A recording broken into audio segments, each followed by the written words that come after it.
We should celebrate, they said. Just a little get-together for the employees. Have a few drinks, blow off a little steam. Nothing crazy. Merry Christmas, Jeremy. Great night, huh? Holiday season is upon us, and that means a couple of things. It means going out, socializing, drinking and eating, far too much probably, and figuring out how we can socialize and eat and drink without putting on too much weight. Absolutely. Here I am with National Food and Lifestyles editor Rita DeMontis. Hey, Thrilled to be with her. And she's going to let us know how we can basically survive holiday season without putting on too many pounds. Absolutely. And you know, holiday season started about 4 or 5 weeks ago, right around Halloween. And it's a wonderful time of year, but it's a wonderful time of year also to pace yourself, because before you know it, there are so many hidden calories and carbs in what we eat and drink. A good rule of thumb is when you are nibbling on all these little, you know, like finger foods, if it leaves an oil stain on your napkin, stay away.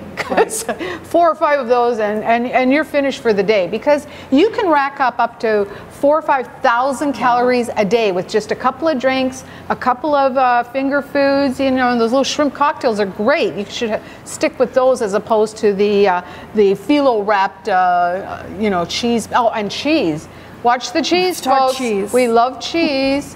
But you know, cheese can cause a bit of trouble. But getting back to what we're talking about looking here. at this, eggnog is a #1 offender. It has to. Eggnog is delicious, especially with this fabulous rum. But the thing is, you're looking at, in a glass like this, over 500 calories. Oh my goodness. And who stops at just one? Can you stop at just one eggnog with rum? Possibly not. Probably not. Yes. However, you can have wonderful drinks that if you use something like a really, really good vodka.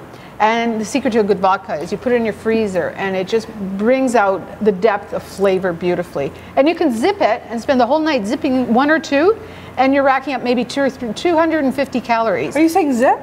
Zip. Okay. Nobody zips vodka anymore. Okay, I don't even know what that means. We all have to pace ourselves. Okay, all right. But you know, instead of like, if you use sort of like a sugar-free pop as opposed to Is that full, what this is? Yeah, this is really interesting. It's the like lime twist and everything, and there's 0 calories.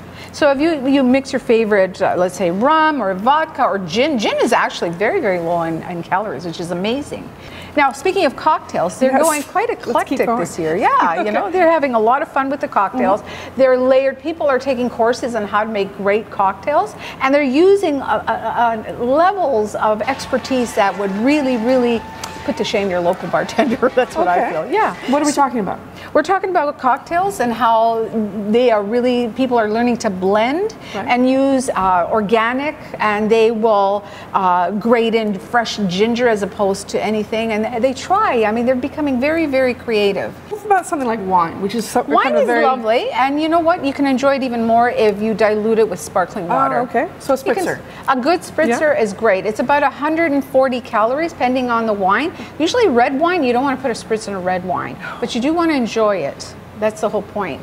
And champagne, the same thing. Champagne. Champagne, yes. brava. You're good at that. Is champagne a high calorie counter or no? It's middle of the road. It's got 150, 170 calories. Now this is the key thing. When you're using a champagne glass, the reason that it's like this is champagne needs to be cold. And this keeps it cold. It's a very fast and furious drink.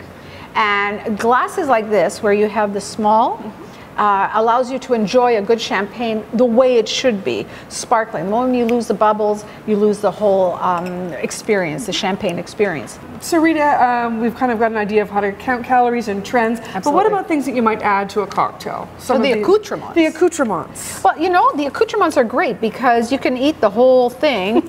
And now, mind you, this is pretty hot. Olives are low in calories? Olives are good, yeah. Olives, you just need 2 or 3 and you're fine. Stuffed olives are my favorite, you know. Absolutely. But also, if you get a really nice, like let's say a Caesar, and you add your veggies, like your celery and everything, it's actually like a salad in a glass in a way. Do I have something in my teeth? So Rita, do you think it's important to kind of prepare yourself before a party? Should you drink electrolytes or Gatorade or a lot of water before you go to a party? Well, actually, I think throughout the whole evening you should be hydrating yourself. You can do it with electrolytes, drinks rich in electrolytes or Gatorade, and you do want to keep hydrated because alcohol sort of like it dries you out, and you find yourself so thirsty at the end of the evening. If you can remember the end of the evening, I know people like that, but that's another story. So thanks, Rita, for giving us some advice on how to handle holiday season.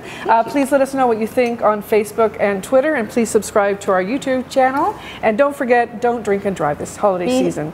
Be very, very careful out there. But because we're not driving today, we're going to enjoy a good eggnog. Because what's 500 calories on Friends, right? There you go. Happy holidays.